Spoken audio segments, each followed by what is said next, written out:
How can a brand exist for so long, sell millions of cars, even save an entire corporation from bankruptcy twice, yet still disappear in the end simply because it can no longer answer one basic question? Who am I? Before we go any further, pause for a second and ask yourself this. When you hear the name Plymouth, what image appears first in your mind? A Barracuda or a minivan? Let us know in the comments. And today, we're going to explore that question together to understand why a name that was once so distinctly American, so powerful, ultimately ended its life in silence. Snorts. Before the name Plymouth ever appeared, it was in fact born from the ashes of an industrial failure. In 1904, the Maxwell Briscoe Company was founded and quickly became one of America's early automotive pioneers. They built a massive factory in Newcastle, Indiana, a facility that would later continue serving Chrysler for nearly a century, all the way until 2004. But by the 1920s, Maxwell could no longer keep pace with the times. Poor management, outdated products, and mounting debt. At that moment, Walter P. Chrysler stepped in with the eyes of a pragmatist. He did not acquire Maxwell for its reputation, but because he saw a valuable backbone still intact: the factories, the production lines, and the manufacturing experience. From a company on the brink of collapse, Chrysler carried out a full restructuring, and in 1928, he introduced an entirely new brand, Plymouth. The first Plymouth, the Model Q, was essentially based on the older Maxwell platform with a 4-cylinder engine, but refined for durability and ease of maintenance. Plymouth's positioning was clear from the very beginning to compete head-on with Ford and Chevrolet in the low-price segment while delivering more features and greater value for the money. Plymouth didn't even have its own dealer network, instead being sold alongside Chrysler models in shared showrooms. A cost-saving solution that also laid the groundwork for Plymouth to always live in the shadow of its parent brand. One small but deeply symbolic detail captures Plymouth's entire identity. The logo was the Mayflower ship, an image tied to the dawn of America itself. But the name Plymouth did not come from maritime history. It came from Plymouth binder twine, a brand of agricultural twine famous for being durable, inexpensive, and absolutely reliable among American farmers. As the 1930s began, Plymouth was no longer a newcomer, feeling its way through the market. While the Great Depression sent many automakers reeling, Plymouth quietly climbed to third place in the entire U.S. market, trailing only Ford and Chevrolet. In 1931, the Model PA marked a major turning point. Its 190cc engine with a displacement of 3. 1L produced 56 horsepower, enough to deliver durability and stable performance on the rough, unpaved roads of the era. This very model elevated Plymouth from a metal brand into a name that Americans began to seriously consider. But what truly set Plymouth apart was how it addressed vibration and noise. The constant obsession of low-priced cars. The floating power technology was introduced with the engine mounted on rubber isolators instead of being rigidly bolted to the frame. Advertising at the time summed it up cleverly: smooth as an 8, economical as a 4. This wasn't just a marketing slogan. It was a real-world experience that made many customers feel for the first time that an affordable car could also be genuinely comfortable.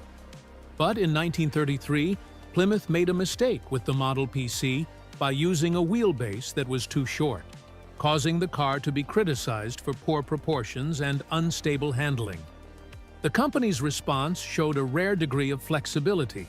They quickly patched the problem by using Dodge's longer 112-inch chassis, creating the Model PD, a stopgap solution, but an effective one. The peak of this era arrived in 1939. Plymouth produced as many as 417,000 vehicles, an impressive figure in a time when the economic outlook was still deeply uncertain. More importantly, they introduced the 1939 Plymouth convertible coupe. This was not a concept car, not a showpiece, but a mass-produced Plymouth sold to the American middle class. Its power-folding top allowed the driver to raise or lower the roof using an electric motor, instead of stepping outside to unlatch and manually fold the frame like most convertibles of the era. This technology had previously appeared almost exclusively on expensive luxury cars, and only in very limited numbers. In terms of design, the 1939 Plymouth convertible coupe carried the distinctive look of the late Art Deco era. A softly rounded body, large separate fenders, and an upright grille subtly curved with refinement. When folded, the fabric top sat neatly behind the passenger compartment without disrupting the car's overall lines. The interior focused on practicality. Seats upholstered in cloth or synthetic leather. A simple, easy-to-read instrument panel, perfectly in line with the philosophy of a car meant to be used. Under the hood was a 3L flathead six-cylinder engine, producing 82 horsepower, renowned for its durability and ease of repair. As the 1950s began, America was changing faster than ever before. Automakers were locked in a design race, and Plymouth was far from standing on the sidelines. In fact, for a brief moment, Plymouth was actually leading the way. In the mid-size segment, Plymouth went head-to-head with Chevrolet. In 1955, the Plymouth Belvedere was introduced as an answer to the Bear. Not as glamorous as a Cadillac, its exterior design retained a classic rounded body with integrated fenders, but it had already become lower and longer, featuring chrome trim running along the sides and a two-tone paint option that was especially popular in American suburbs at the time. Inside the 1955 Belvedere's interior focused on family comfort. Wide bench seats upholstered in cloth or vinyl, a brightly painted metal dashboard, and large round gauges that were easy to read on long drives. Nothing felt luxurious in the Cadillac sense, but everything was put together well enough to make the owner feel that they had truly moved up in life. As for engines, the car offered a choice between a durable six-cylinder unit or the new 241 Ci in high F-Fire V8, delivering smooth pulling power for the highway.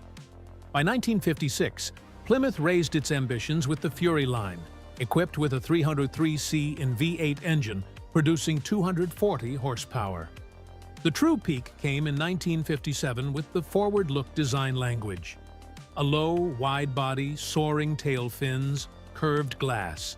Everything made Plymouth look as if it had come from the future. Compared to rivals that were still boxy and conservative, the 1957 Plymouth suddenly made the entire market feel old. Sales reflected that clearly. More than 726 00 cars were sold, a record-breaking figure. But it was precisely here that the rope once symbolizing durability began to snap. In the race for design and cost savings, Chrysler and Plymouth in particular sacrificed build quality, thinner metal, poor rust protection, and production line errors. After just a few winters, forward-look Plymouths began to rust at an alarming rate. The reputation for being durable for working Americans that Plymouth had built over 3 decades was destroyed in just a few short years. As the 1960s arrived, a series of strategic miscalculations continued to widen the cracks. In 1961, the Valiant, a successful compact model, officially became a Plymouth sub-brand. But just 1 year later, Chrysler made a disastrous forecasting error. They believed Ford and Chevrolet would downsize their cars to improve fuel efficiency. Plymouth followed suit, shrinking its core models.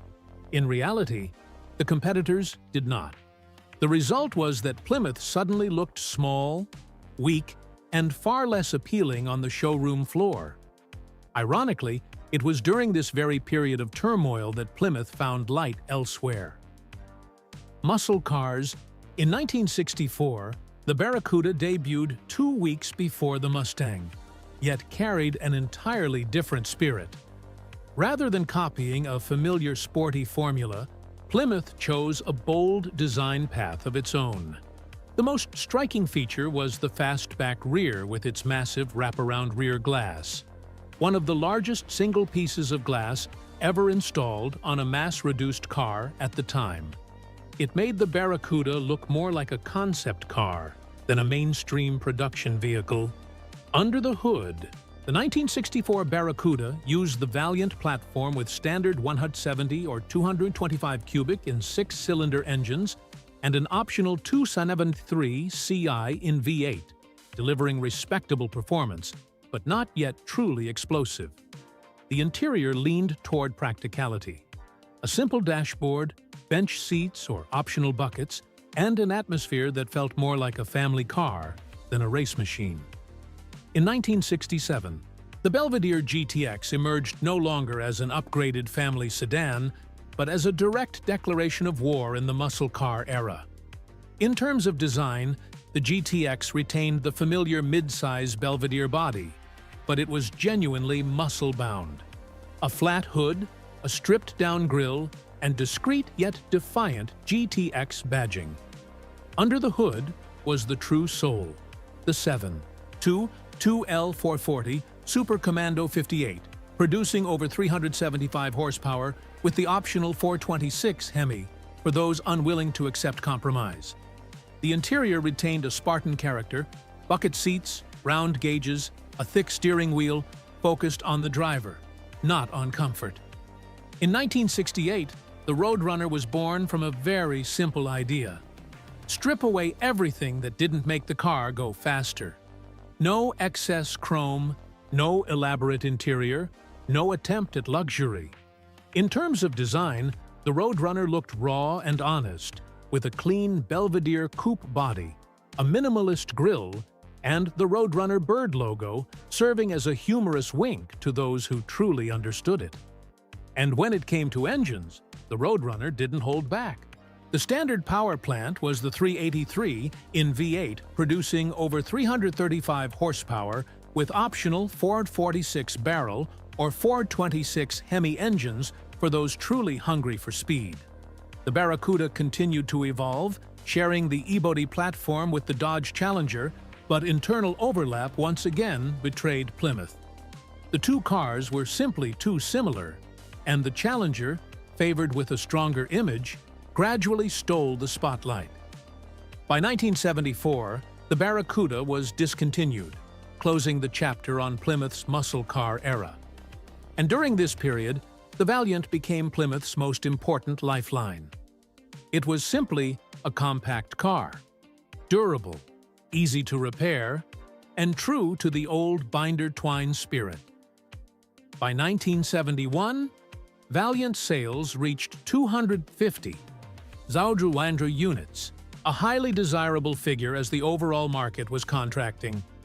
In 1972, Plymouth pushed this platform even further by introducing the Scamp, essentially a rebadged Dodge Dart.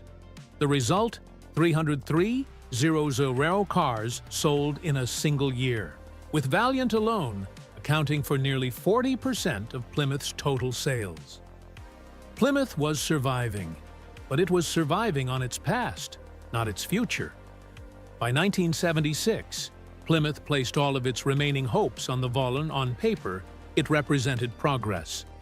More modern styling, a quieter cabin, wind tunnel-tested aerodynamics, concepts that sounded very scientific at the time. The Valere was promoted as a worthy replacement for the Valiant, a compact car that was meant to be more upscale, more refined. Reality was brutal.